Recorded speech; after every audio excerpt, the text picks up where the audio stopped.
Has Iran just opened a new front? On top of support for Hamas in Gaza, Hezbollah in Lebanon, the Houthis in Yemen, now come tit-for-tat strikes with Pakistan to the east. Both sides say they targeted separatist Baloch insurgents. But the sudden escalation between usually friendly neighbours adds a whole new layer of uncertainty to a region that's already close to boiling point. Since October 7th, critics have portrayed Iran as a puppet master, as evidenced by Cal's cartoon in The Economist, which includes the caption, "I prefer a hands-off approach."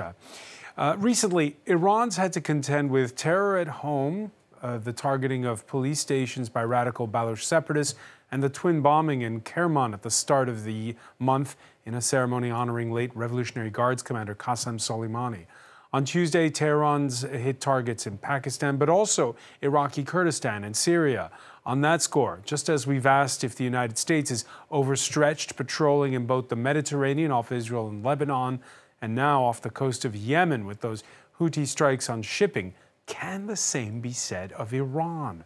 Today in the France 24 debate, we're asking if it's a new front. And joining us from the UK capital, Ayesha Siddiqa, Senior Research Fellow at the Department of War Studies at King's College London. Thanks for joining us. Thank you for inviting. From Washington, Ali Vaez, Iran Project Director for International Crisis Group. Welcome back to the show. Thanks for having me. Reporter Sofia Marat's latest documentary produced by the Kappa agency, Hamas, Making of a Monster, is available on the Franco-German channel Arte's streaming platform. How are you? Fine, and you? Thanks for having me. We'll talk perhaps a bit more later about that documentary. Myriam Ben-Raad, International Relations Professor at Schiller University here in Paris. Good to see you. Thank you for your invitation. The France 24 debate where you can react on the hashtag F24debate. First came the recall of Pakistan's ambassador to Tehran. Then, 48 hours on, a retaliatory strike. 9 killed this Thursday, say Iranian media, most of them women and children. Antonia Kerrigan has more. This amateur footage purports to show the aftermath of a strike on a city in eastern Iran. The Pakistani Foreign Ministry said it had conducted strikes in Iran's Sistan Balochistan province, targeting what it described as terrorist hideouts. This morning, Pakistan undertook a series of highly coordinated and specifically targeted precision military strikes against terrorist hideouts in Sistan-Balochistan province of Iran.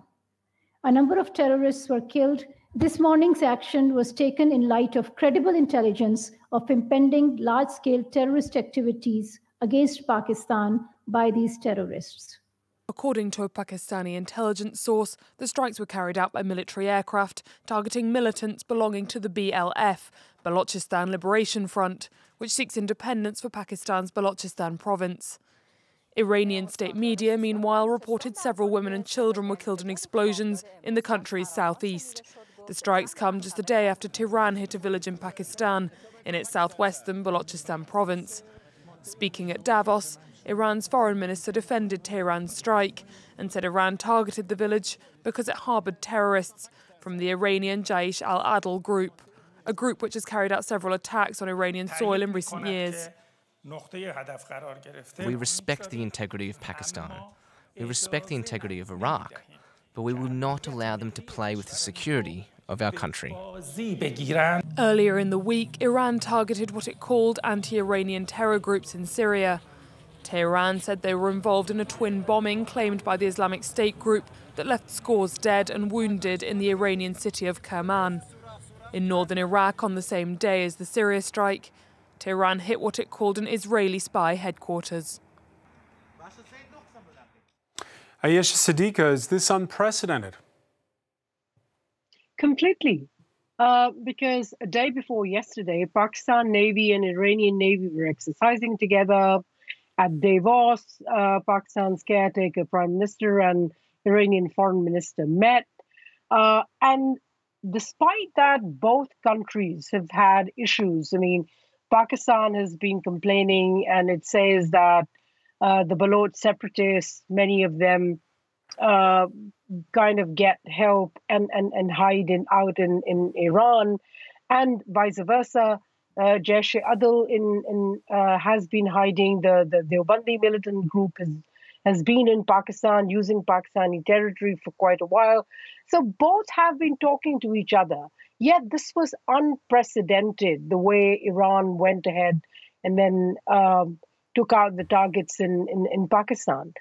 Completely came as a shock. I mean, this is a very unprecedented level of tension between the two countries.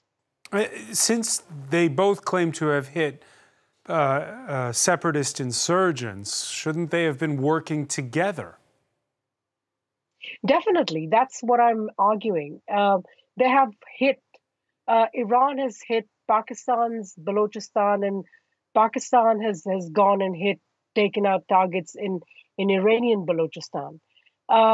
So in that way, I mean, Baloch population, both sides have been hit. But what's interesting is that none have said that they've taken out or they have hit, people Pakistan says it has taken out terrorists, Pakistani terrorists working in Iran. Iran says it has taken out Iranian terrorists, living or being aided and abetted and staying in Pakistani territory. Nobody has claimed that Iranians were killed or Pakistanis were killed. Ali Fayez, Pakistan is a nuclear-armed nation. How much did they think long and hard in Tehran before carrying out Tuesday's strike? I think they didn't think long and hard enough. Otherwise, they would not have overreached in this way. Look, there was a need for Iran to flex its military muscles because of the degree of internal criticism that Iran had suffered serious setbacks at the hands of Israel and the United States and ISIS in the past few weeks, and it had not responded in kind. And so there was pressure building up that they needed to do something about it. But at the same time, the Iranian regime does not want to do anything that would result in expansion of the conflict in Gaza or would basically drag Iran into it. And so they opted for attacks in Iraq and Syria that were relatively low cost because, yes, there will be diplomatic protests from those countries in terms of Iran undermining their sovereignty, but there was no risk of backlash, whereas with Pakistan is a very different situation. And Iran put Pakistan in an impossible position that if they had not retaliated in kind, they would lose face. And so Pakistan had no choice other than taking the action that it took yesterday. You heard Ayesha mention they were conducting joint naval exercises. Again, we're wondering why keep it a secret? Well, this is also another reason why this is quite feckless and reckless, because Iran needs Pakistan and Pakistan's cooperation in order to tackle the joint concerns that they have about these Baluchi militant groups. And beyond that, honestly, this is not a problem that has a military solution. Both countries would need to share intelligence, would need to know what some of these groups are doing in order to effectively counter it. But the underlying cause is the mistreatment of these ethnic minorities in both countries, the economic deprivation and the environmental situation that has created a very tough situation in Balochistan, both in Pakistan and in Iran. And so therefore, the two countries need to cooperate, not to confront one another to tackle a common concern. Yeah, Iran strikes on 3 fronts Tuesday. They follow the double suicide attacks on January 3rd claimed by ISIS. They hit crowds gathered near the tomb of Guards General Qasem Soleimani in Kerman. On January 3rd, at least 84 were killed. It could be the deadliest such attack since the Iranian Revolution. And again, Tuesday's strikes by Iran very far apart one from another. What are your thoughts, Miriam Benrad, when you look at this map here and your thoughts on Iran? Is it all about domestic politics, or is it sending a message to the wider world? No, I think it's clearly sending a message, and I don't think that what happened. Indeed, this confrontation with Pakistan is unprecedented because it involves conventional military means as opposed to the more traditional historical proxy war that these two states, Iran and Pakistan, have waged around this complex province of Balochistan on both the Pakistani and the Iranian side. So you're saying it's a proxy war in the way that India and Pakistan have one with Kashmir? For decades. Yeah. So there's nothing new. What's interesting is to relink this, so these attacks, this sort of reawakening of the Baloch question with what's going on, of course, in the Near East. Are you saying Pakistan is now part of the Middle East as of Tuesday? Well, the Great Middle East, if we talk about the axis of resistance as being the response of Iran to the axis of evil, which, by the way, in 2001, with we all remember the discourse of George W. Bush, was including Afghanistan, Pakistan, a number of so-called rogue states or states that were supposed to embody, so the so-called axis of evil. But we can come back to this question. I'd like just to maybe go on my argument. There's an ongoing paranoia now in Iran, with the escalation, of course, of the hostilities in the Near East, with the escalation of the hostilities with the Houthis, with a number of proxies in Iraq, in Syria, and there is nothing new. The American troops have been under the attacks of a number of militias in those two countries, and vice versa. So there is a sort of terrain that was preparing. If you listen to the narrative of Tehran, it's a paranoid narrative that argues, and I really think that we should take this into account, that Kurdistan, Kurdish forces, some groups in Balochistan would be, in a way, providing intelligence to the US, to Israel. We need to take this into account because it's not just propaganda. I think there is a real paranoid sense of being besieged on the Iranian side, and sending, as you said, a message to neighboring states, to all the groups, state actors, non-state actors, that Iran sees as constituting the threat. And because otherwise we can't make sense of this attack. Why would they attack Pakistan now when, as you said, the relationship between Iran and Pakistan was, I'm not going to say fully normalized, but there was nothing predicting what happened. Sophia Mara. I think it's a double message from Iran. Iran is under big pressure, is in a very delicate position on an internal point of view. So I think the message mainly is a domestic message. Iran has been hit since 2020 with General Qasem Soleimani, which was the biggest loss for Tehran. They didn't reply in a serious manner.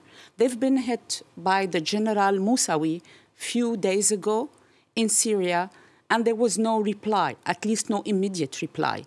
Again, in Beirut, in southern suburbs of Beirut, with the number 2 of Hamas killed. In that Israeli airstrike. Saleh al-Arouri, he was killed. And then it was Wissam al-Tawil, also in Lebanon, all are proxies of Tehran. And nothing happened. The main thing, I think the main reason, because Iran normally and usually doesn't act itself. It lets others, proxies, do the dirty job, so it stays safe from any strike back from the US or any Western country. Now, they had 84 Iranian civilian killed in Kerman. So hitting the Jaish al-Adl, which is a jihadi organization that has been there for a long time, that has been active, actually. But Iran never really did something about it, and it could have just done it with collaborating with Pakistan. Now, they did this. I think it's, first of all, a domestic message to the Iranian to calm things down, but also, at the same time, on a second level, a message to the West to say, stop hitting our proxies because it's not going to go unchecked forever. Even though we never react or we let others react for us, which are the Iraqi militia, pro-Iranian Iraqi militia, or Hezbollah in Lebanon, or Hamas a little bit less than Hezbollah, because Hezbollah is really totally tied to Iran. So I think this is the double message we see here today. They also hit what is in the southeast of the country, the poorest part of Iran. And we saw that the crackdown was particularly hard during those pro-democracy protests that we saw last year. Yes, definitely. And the problem is that this issue, it cannot be solved in a military manner. As your guest just said a few minutes ago, it's something that should be dealt with its neighbors, okay, and with negotiation and through collaboration. So this strike, I think, is just an answer, a military answer that is, first of all, a message to on the domestic level, and then a message to the West, to Israel and Washington, saying, stop hitting our proxies in Yemen, in Lebanon, and in Syria. Ali Fayez, Iran getting its hands dirty. You agree with Sophia Amara? Well, I agree that Iran is trying to send a message, a deadly message, but it's sending it to the wrong address because most of the setbacks that Iran has suffered, both internally and in the region in the past few weeks, were perpetrated at the hands of the U.S., Israel, and ISIS. It's true that Iran alleges that it's targeting Israeli interests in the Iraqi Kurdistan or ISIS in Syria. But to be honest with you, this is kind of a cop-out because realistically, ISIS in Khorasan province was primarily responsible for the attack in Kerman, and that group is based in Afghanistan. But Iran is clearly very reluctant to open a front against the Taliban. And it does not want to do anything that could provide Israel with a pretext to expand the war either into Lebanon or basically bring Iran into the fray. And so it chose targets that had limited risk of the kind of repercussions that Iran does not want to see. But all in all, I think Iran's deterrence in the region, or its credibility at least, has diminished over the past few weeks because of the reluctance to use its deterrence capabilities in the face of the pushback that we have now seen by Israel and the U.S. Look, what Iran has done does not really amount to the kind of very provocative action that Israel took in targeting Iranian commanders and allied commanders in the region, in Hezbollah's neighborhood in Beirut, and the kind of action that the U.S. has taken by targeting the Houthis directly. Ayesha Siddiqa, you heard there Ali saying Iran more wary of what could be the wrath of Afghanistan than that of Pakistan, and also saying it was a miscalculation. You agree on both those points? I wonder if it was a miscalculation. I mean, it was an irresponsible act. But did they miscalculate, or were they also trying to send Pakistan a message? I mean, the earlier conversation that it's been trying to send a signal to the Americans that don't hit our proxies and we'll hit back. So it's either signaling, a very sharp signaling to Pakistan, saying that, look, you are trying to communicate with the Americans. Just about 10, 15 days ago, Pakistan's army chief was in America trying to talk to the Americans. He'd been there for 12 days. So either they're suspecting that now there is going to be, Pakistan is going to be part of a group which is going to be providing intelligence on Iran or cornering. So it's a calculation, a miscalculation, but this is a calculation. I mean, I personally think that neither Pakistan nor Iran can expand their bilateral conflict. Let's not forget that in Iran, Iranian Balochistan is predominantly Sunni and Deobandi. On Pakistan's side, after Iran, the largest population of Shias is in Pakistan. So neither can afford, and they've been through a period of very tense internal strife of sectarian violence. So neither can afford it. So this is really a badly miscalculated decision to strike Pakistan instead of talking to Pakistan. So I really wonder what it comes from. I mean, And one of the arguments is that perhaps this miscalculated action was taken by the Revolutionary Guards.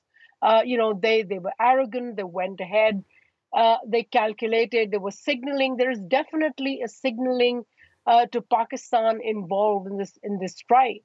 But it's a bad decision, definitely. And also underestimating that Pakistan will not. I mean, Pakistan is a nuclear weapon state. It also has a powerful military. That why it would not strike back. It has struck back, and now there has been conversation between the foreign minister, Pakistani foreign minister, and Iranian foreign minister. There a bit of non-apology, that has been given, but no serious talk has happened. And I think this is something which cannot be repeated. So serious question is, why did Iran take this misstep? Yeah, why did Iran take the misstep? You want to have a quick crack at that?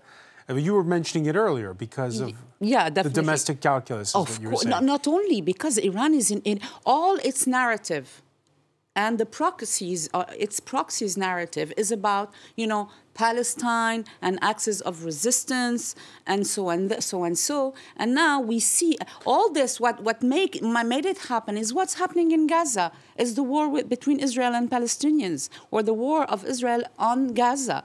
So all this is provoking... So a ripple effect all the way to the border with Pakistan. It's like a butterfly effect that is not ending and taking us we don't know where with this escalation of violence. But this is, I think, the main reason behind it. All right, Miriam Benrad mentioning earlier how both Iran and Pakistan have restive populations in Baluchistan on each side of the border. Recently, protesters from Baluchistan walked the 1,800 kilometers from Turbat near the Iranian border to Islamabad and staged a sit-in outside the press club to raise awareness of all the forced disappearances that have taken place over decades. France 24 spoke to one activist whose father, a medical doctor, was taken away when she was an infant, never to be seen again. There's an atmosphere of suppression in Balochistan. People are being silenced. They cannot speak against state oppression. If someone's family member is picked up, they don't even file a case because if they try to do it, the police harass them. There's a new wave now where missing persons are extrajudicially killed and then labeled as terrorists.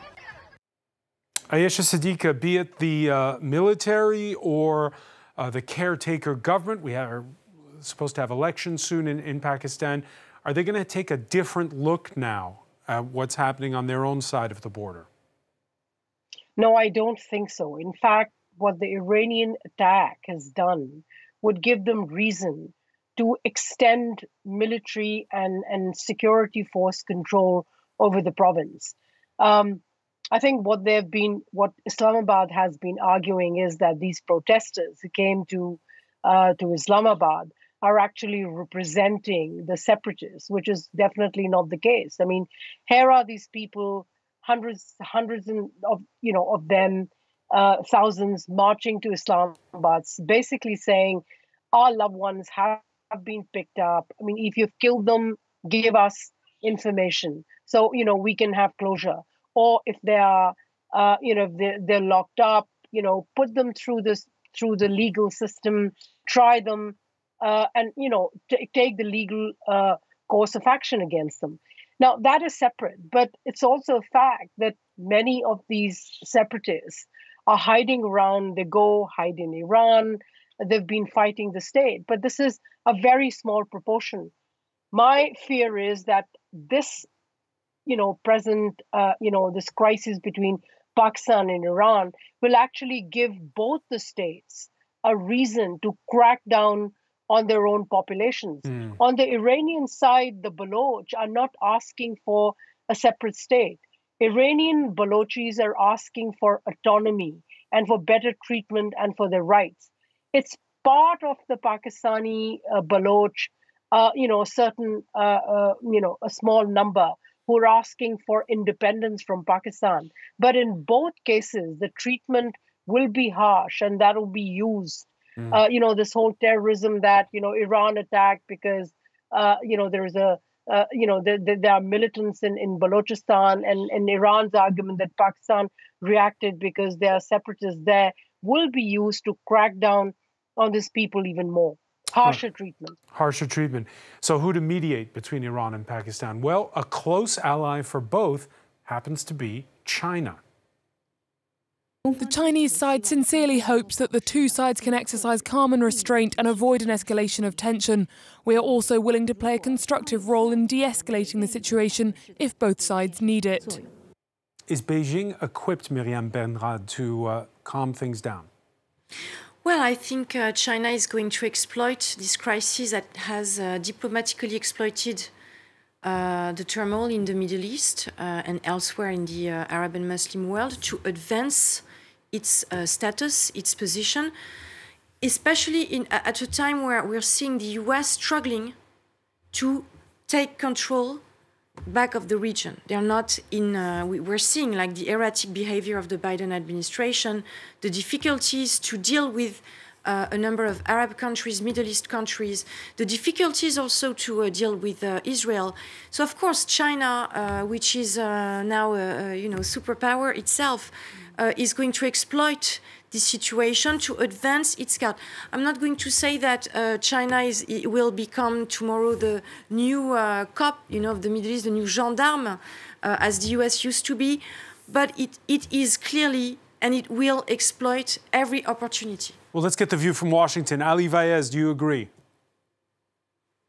Well, look, first of all, I don't think that either Iran or Pakistan want the tensions between them to further escalate. I think this is likely going to remain limited to the tit-for-tat that we've witnessed.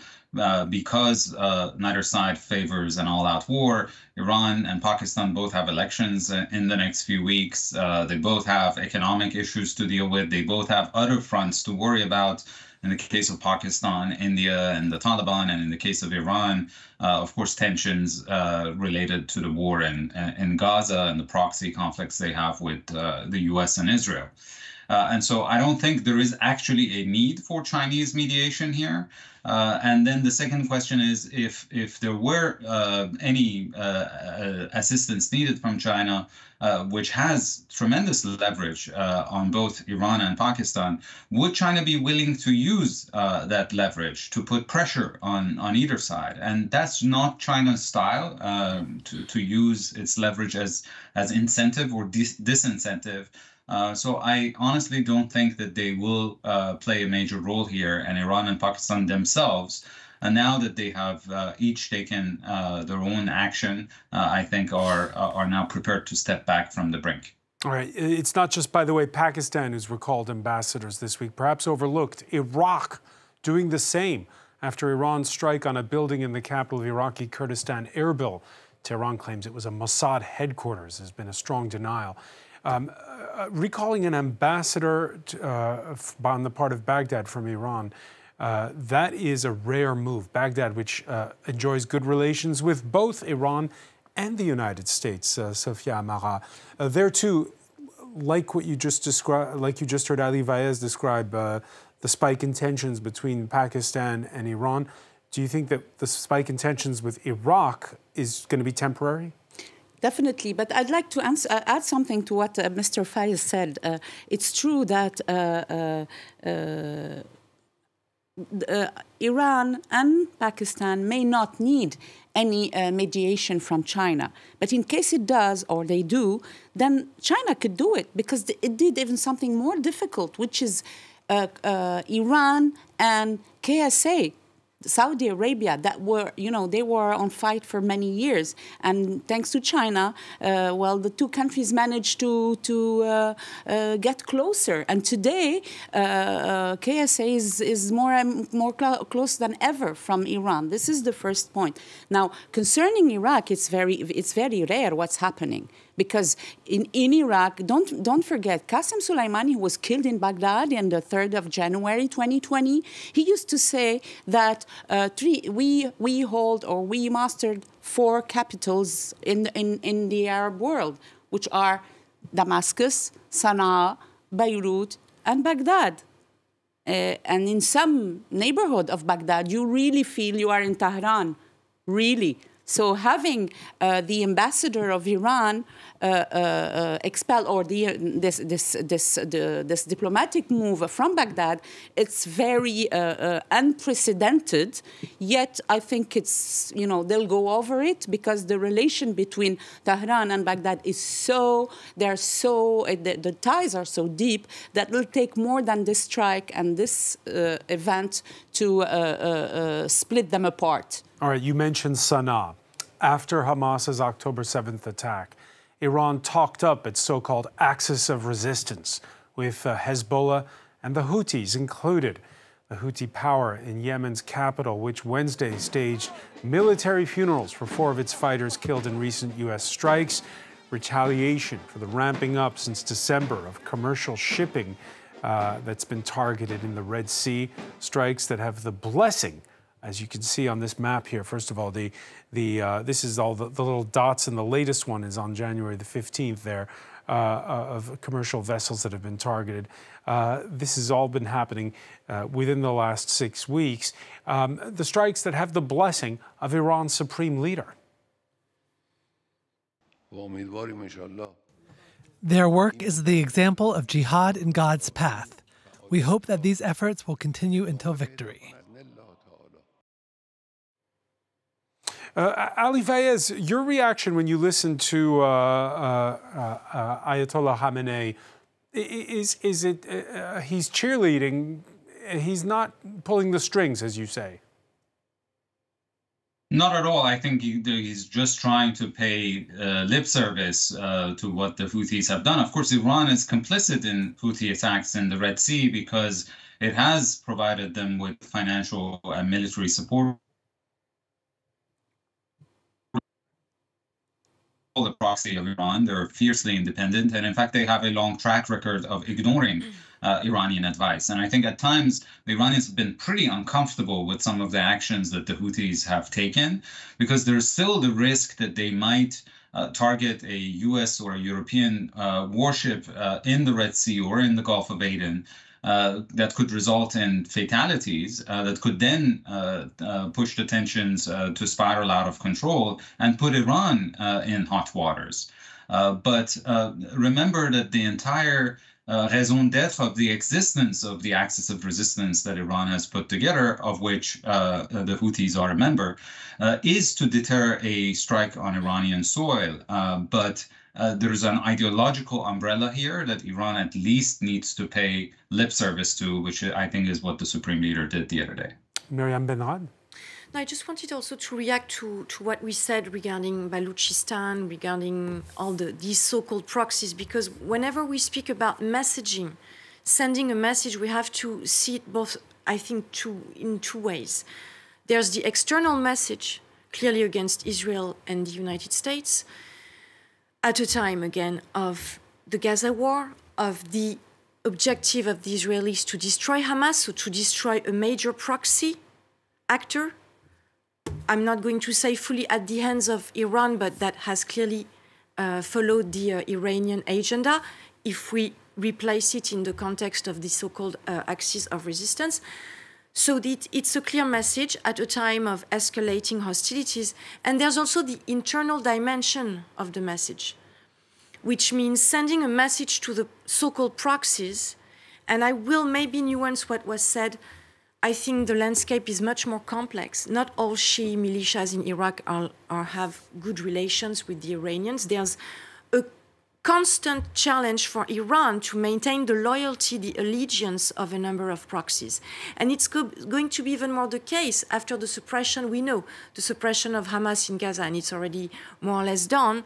But after that, there will be, from the proxies, from those who, in a way, gave up on a certain autonomy in the name of joining this coalition, this axis of resistance, there will be requests for assurances of security, of continuity, in face of this ongoing escalation. So what you're saying is that I'm saying that they're sending a message to the proxies, a message of power, a message of responsiveness, to make sure that those proxies remain in their camp. And also, I would like to make an important point.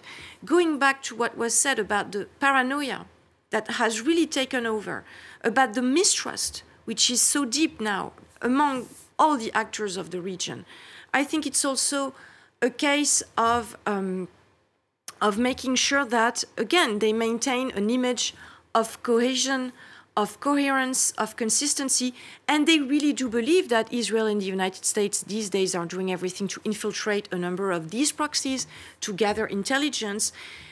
One last point. The axis of resistance was the response at the time of the Iraq War to regime change. There is this obsession in Iran that since 2003, the United States and its Israeli ally are in a logic of regime change. We have to take into account, so we judge it as irrational, rational, it's not the question. This is the logic of this regime and how the Iranians have kept thinking, and we have to take, I think, into account the long term over the past 20 years. Right. And this is their major obsession, which is why they've been activating those proxies and making sure that they keep as distant as they can what they consider to be their existential threat, the United States and Israel. So different shades of proxy, as we heard. In the case of the Houthis, you heard Ali Vaez argue that they're not at all a proxy, just an ally.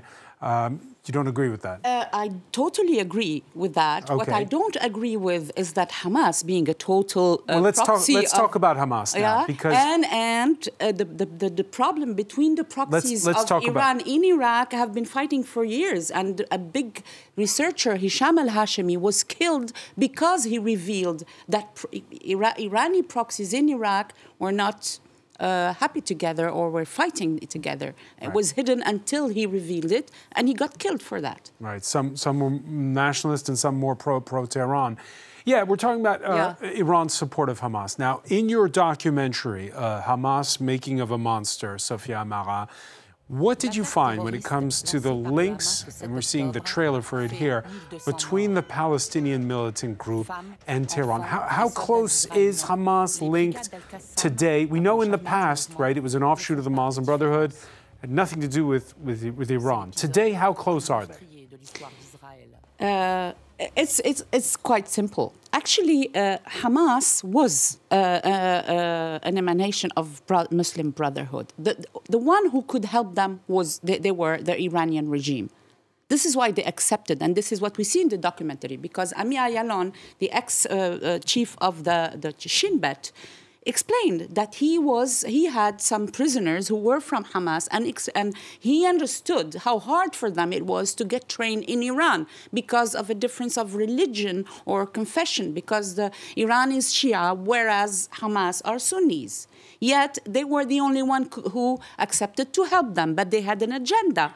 Yet that doesn't mean that Hamas is, a puppet, because Hamas has a very legal, a very legitimate goal, which is fighting against an occupation that is recognized by international law. Now, they're Islamist, and they're not as Fatah was, which was closer from the West, secular party. A secular party. They became Islamist, and some Palestinians even told me, put people in a cage like Gaza was, because Gaza was occupied. Even if the Israeli were not inside, it was closed. They could not get out of it. They still can't. And then this is considered as occupied for 17 years and keep feeding. This is what we show in the documentary. Since 1987, since Hamas existed, they bet on them to get a separation, to divide the Palestinian society. So wait, but getting back to Iran here, at what point do they draw closer to Iran? They helped them. They wished. They helped them since the beginning. Since the beginning. With weapons, how to and it was explained. I met with Hamas militants under the bombs. It was in Jenin. And I met with a responsible of Hamas, which is Osama Hamdan. We met and we show him in the documentary, okay? And they explain, they gave us weapon. The relation started in the 90s when Israel took some Hamas militant out. They just threw them out and put them in south of Lebanon. The relation started between Hezbollah and Hamas. They helped them, they trained them, but yet Hamas has its own agenda, which is a nationalist agenda. That is for sure. And we found in the West Bank, occupied West Bank, militant from Hamas who don't even know where Iran is on the map. They don't care. They're fighting because they're occupied. So we cannot say that Hamas is just an Iranian proxy. This is not true. So that brings us back, Ali Vaez, to the question, is the goal for Iran to control the wider region, or is the goal to make trouble? I think it's neither. If you ask Iranians, from their perspective, this is seen as defensive. This is why they call it a forward defense policy.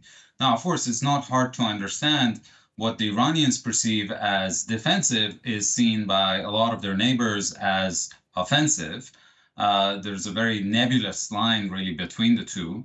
And the trouble with this policy throughout the past 4 decades is that every time Iran's neighbors, including Israel, feel more threatened, they drag the U.S. further into the region and they arm themselves up to the teeth, Israel or the GCC countries. And that deepens Iran's threat perception, which pushes Iran to double down on its own forward defense policy, and the vicious cycle, unfortunately, continues. But, one has to understand one of the reasons that this network exists and has remained more or less loyal to Iran is because Iran does not have the puppet and puppet master kind of relationship with these groups. They all have different kind of relations with Iran. Hezbollah and Iran are like two NATO allies, whereas, as I said, the Houthis have a long track record of ignoring Iranian advice, and a lot of other groups that are in between. But if we don't understand the main motivation here, which from Iran's perspective is deterring an attack on Iranian soil that from a conventional military perspective, Iran is not well placed to protect, then with the policies that we come up with to counter it, whether it's through sanctions or through military means, are bound to fail, as they have in all the past 4 decades. One final question before we go on. We're running short on time. Ayesha Siddiqa, you heard both Sofia Amara and Miriam Benrad say how there's kind of been this ripple effect that has drawn in Pakistan. Do you think that going forward, as we watch what unfolds in the Red Sea, in Israel, in Gaza, in the West Bank, that people in Pakistan are going to have a whole new take on it? No, I think there is a concern, and I think it's a lot of worry because one doesn't want to, there will be some effect. For example, if tension with Iran is going to disturb and going to make the Shia population very uncomfortable on how the state is going to treat them. But I think I think the tension itself is going to be, and it's going to be kind of, drummed down on both sides. And something which was mentioned earlier, China, of course, will be playing a role because China has major investment both in Pakistan and in Iran. And it wouldn't want to kind of lose this, the larger region to more conflict. So I think they would be encouraging and prodding both sides to calm down and get down to table. I think what has definitely happened here is a lot of signaling in the back of these attacks, and this will give another opportunity to both sides to sit and talk. And I think this is where it will end. I don't see the tension escalating further, but definitely what the signal with which I'll repeat myself, what the signal which Iran has sent to Pakistan is that if it wants to become a partner with Israel, Saudi Arabia, or United States in targeting Iran, then it better watch out. Ayesha Sadiq, I want to thank you so much for joining us from London. I want to thank Ali Vaez in Washington, Sofia Amara, as well as Miriam Benrad. Thank you for being with us here in the France 24 debate.